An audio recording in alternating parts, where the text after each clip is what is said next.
శ్రీకూర్మం ఆంధ్రప్రదేశ్ రాష్ట్రంలోని శ్రీకాకుళం జిల్లాలో శ్రీకూర్మం ఆలయం ఉన్నది.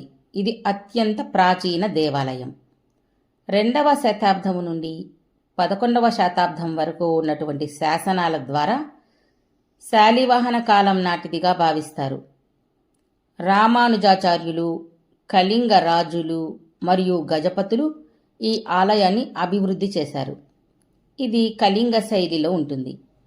మొదట అక్కడ ఆలయంలో ఉన్నది శివలింగముగా భావించి శివాలయంగా పూజించేవారు. తరువాత రామానుజాచార్యులు గారు అక్కడ ఉన్నది శివలింగం కాదని శ్రీకూర్మం విష్ణువు యొక్క తాబేలు అవతారమని చెప్పారు.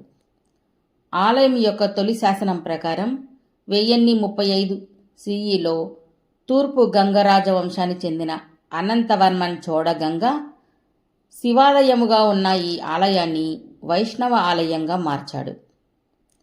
రామానుజాచార్యులు గారు అది వైష్ణవ ఆలయమని నిరూపించడానికి గుడి వెనుకకు వెళ్లి నిలుచుని లోన ఉన్నది శ్రీ మహావిష్ణువు అయితే పడమరకు తిరగమని చెప్పారట.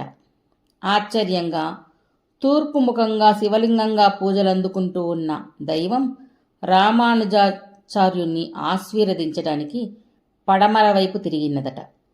అందువల్ల ఆ దేవాలయములో తూర్పు వైపున మరియు పడమర వైపున 2 వైపులా ధ్వజస్తంభాలు ఉంటాయి. అక్కడ ఉన్న శ్వేత పుష్కరిణి శ్రీ మహావిష్ణువు సుదర్శన చక్రం ద్వారా సృష్టించబడినదట. గరుడ వాహనంలో ఈ పవిత్ర కొలను నుండి లక్ష్మీదేవి పుట్టినదట.